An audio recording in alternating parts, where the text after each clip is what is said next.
Dalam keterujaan untuk balik ke kampung, aspek keselamatan tidak boleh dipandang mudah. Dengan langkah-langkah keselamatan betul, insiden atau tragedi yang tidak diingini boleh dielakkan. Sebelum balik kampung, buat perkara ini dahulu.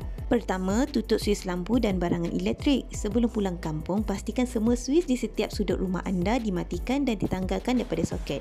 Ia penting bagi mengelakkan berlakunya insiden lintas pintas yang boleh menyebabkan kebakaran. Seperti mesin penas air, setrika, ketuhar, mikrowave, televisyen, pemanas air dan sebagainya. Selain itu, langkah ini juga membantu menjimatkan kadar penggunaan elektrik dan perbelanjaan bulanan. Untuk mengelakkan rasa was-was, ambil gambar semua suis yang telah dimatikan bagi membolehkan perjalanan balik kampung dengan lebih tenang. Kedua, cabut kepala tong gas memasak, tutup paip air.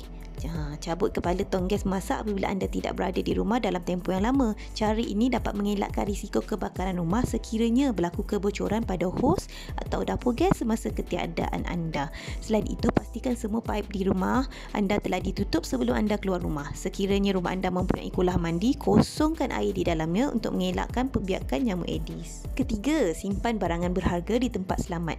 Tidak kiralah anda pulang untuk kampung tempoh masa yang lama atau sekejap, anda dinasihatkan untuk tidak meninggalkan barangan berharga seperti komputer riba, barangan kemas, wang tunai dan sebagainya. Bawa sekali barangan ini bersama anda. Jika perlu, minta kenalan yang boleh dipercayai untuk menjaga barangan-barangan berharga ini buat sementara waktu. Berdasarkan statistik, jenayah pecah rumah dan kecurian mencatatkan peningkatan terutamanya semasa musim perayaan. Keempat, kunci pintu, tingkap dan pagar rumah. Pastikan semua pintu, tingkap dan pagar rumah anda ditutup dan dikunci dengan baik. Gunakan ibu kunci, padlock yang tidak mudah dipecah atau diumpil. Selain itu, bawa bersama kunci rumah anda. Elakkan daripada menyembunyikan atau menyimpan kunci rumah anda di lokasi-lokasi yang mudah dibaca, seperti di bawah pasu, di bawah alas kaki, di dalam rak kasut, di luar rumah dan sebagainya. Kelima, buka lampu dalam rumah. Jika anda risau perlu meninggalkan rumah untuk jangka masa waktu yang lama, nyalakan lampu dalam rumah atau mana-mana lokasi yang sesuai. Ia bertujuan untuk mewujudkan suasana rumah yang berpenghuni sekaligus mengurangkan risiko rumah anda dipecah masuk. Anda disarankan untuk memasang lampu dengan tetapan timer di dalam dan di luar rumah anda.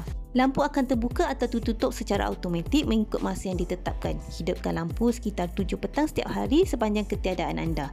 Anda juga boleh memasang sistem penggerak dan kamera lintas tertutup di rumah sebagai langkah keselamatan tambahan. Keenam, jangan kongsi ketiadaan anda di laman sosial. Elakkan atau jangan sesekali memuat naik status di laman sosial berkongsi ketiadaan anda atau mana-mana ahli keluarga di rumah. Ia boleh membuka ruang kepada orang luar untuk memantau pergerakan atau keberadaan anda.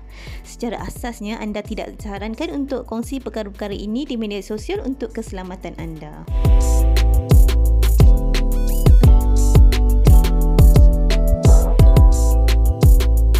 Akhir sekali ketujuh, maklumkan ketiadaan anda kepada jiran atau pihak polis. Untuk memastikan keselamatan kediaman anda lebih terjamin, anda dinasihatkan untuk memaklumkan ketiadaan anda kepada jiran atau pihak polis. Ia bagi membolehkan mereka membantu mengawasi keselamatan kediaman sepanjang ketiadaan anda. Pihak polis biasanya akan melakukan rondaan secara berkala sepanjang ketiadaan anda. Semoga perkongsian ini bermanfaat dan dijadikan panduan sebelum pulang ke kampung halaman.